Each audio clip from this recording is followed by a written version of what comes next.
Namaskar. Hello and welcome to P Guru's channel. I'm your host Sri Iyer. Today is episode 342 of Daily Global Insights, and I have with me my co-host Sridhar Chityalaji. Sridharji, Namaskar and welcome to P Guru's channel, sir. Namaskar. Good morning to everybody, and we are excited to be back here on this Thursday morning. Sridharji, Indian economy expands by 13.5% in the first quarter of the current financial year, mainly due to a base effect. The fiscal year 23 forecast is projected to be 7.4%. Sridharji, if I remember correctly, this 13.5% is the growth over the last quarter of the last year. The corresponding quarter of the last year. That's correct. Oh, the First corresponding. quarter, Okay. the Okay. corresponding quarter of the last year, of the previous Okay. year. That's why it is, at that time, India was in the dips with COVID situation. So the base effect is probably higher variant.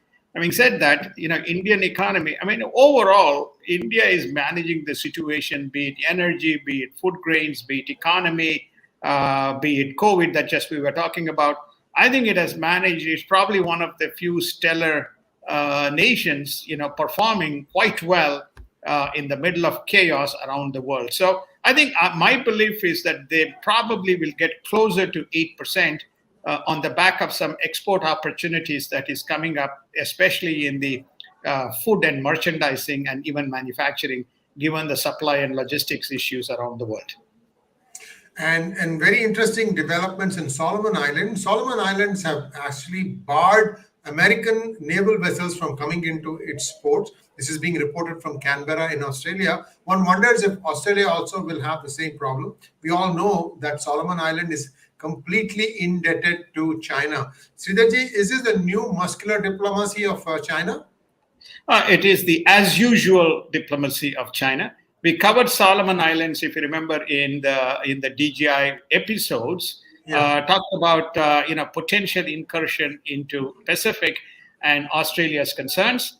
Now they have made it very clear, for Solomon Islands to issue an edict. No longer the U.S. naval vessels will be allowed. It's naturally not Solomon Islands dictating it. It is China, which is basically dictating the edict. It's astonishing, but that's the situation we are in. Very soon, I feel that Australia will also be told, you can come. And shocking news from the United States. Migrant encounters at the southern border with Mexico for this year have already exceeded 2 million. And we're going to show you a clip, very short clip, where we are showing crossings going on, two dates, July 13th and August 14th. And you'll be seeing how easy it is for people to cross over into United States, and they are doing no checks. And as a protest, or I don't know what else to say this, Texas is rounding these people up, whoever is managing to escape the Customs and Border Patrol, putting them in buses and sending them to democratically run states. So what is happening now is New York, at least till date, we know that 19 hotels in New York, many of them upscale, are now hosting illegal immigrants. No paperwork, no nothing. And nobody even has a count of how many more hotels are housing these people. I don't know what plan the Vice President Kamala Devi Harris have to try and tackle this. She is a czar for this. She's been hibernating for way too long. Sridharji, I don't know what else to say, sir. What is she doing? Is she going to be ever taken seriously as a presidential candidate? Well, I think she is what you call as not present in action. That would be the most appropriate. Remember, she was the czar for the three Guatemala, the Central American states of Guatemala, El Salvador, and Nicaragua. So I think that all the three she's never visited. She has not visited in the recent past. She has been completely absent from the border. Now, given that the Biden administration has a tremendous amount of left liberal woke support, which everybody is now witnessing, there is apparently no media present in the border except the Fox News. And the Fox is covering and saying, here is two dates. By the way, you can go any day. You will see every day droves of people walking across and coming across the border. The White House press secretary denies such things are happening. And she even goes on to talk about the Rule 42 as well as the CDC mandates as to being complied in these tremendous border crossings that are going on, causing probably a major issue around the sovereignty of United States and the national security. And now you can see the video. It's a very, very short clip, but you can see the video with two at the halves border or two as parts thousands on of top. immigrants pour across daily. Press Secretary Karine Jean-Pierre made this outrageously false claim.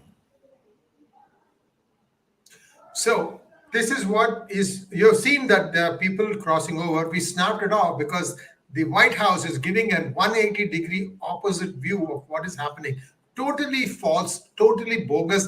This new White House spokesperson, I don't know, words fail me. Whether either she is not fact-checking her own statements or somebody is just saying, don't worry, just keep talking this. This is all true. I think very, very short-lived, I think, sir. Sridharji, now, I hope this has now opened the eyes, not that they didn't know what was happening, of White House. Are they going to do anything about it, sir, do you think? No, it's a floodgates open. Nothing. I think the Biden will now move on to the next phase, how to get all these illegals an identity card and make sure that they become part of the elections.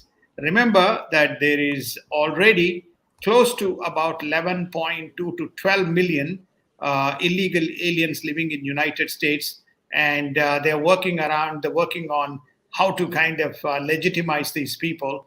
And this is now the new addition that is coming in and sweeping across the states. And White House claims Biden was never briefed on Trump raid or anything. Excuse me. The Department of Justice says Trump concealed and removed documents in violation of grand jury subpoena. Trump attorney says DOJ can't be trusted with seized documents, will impugn and leak materials. It's been happening for a long time.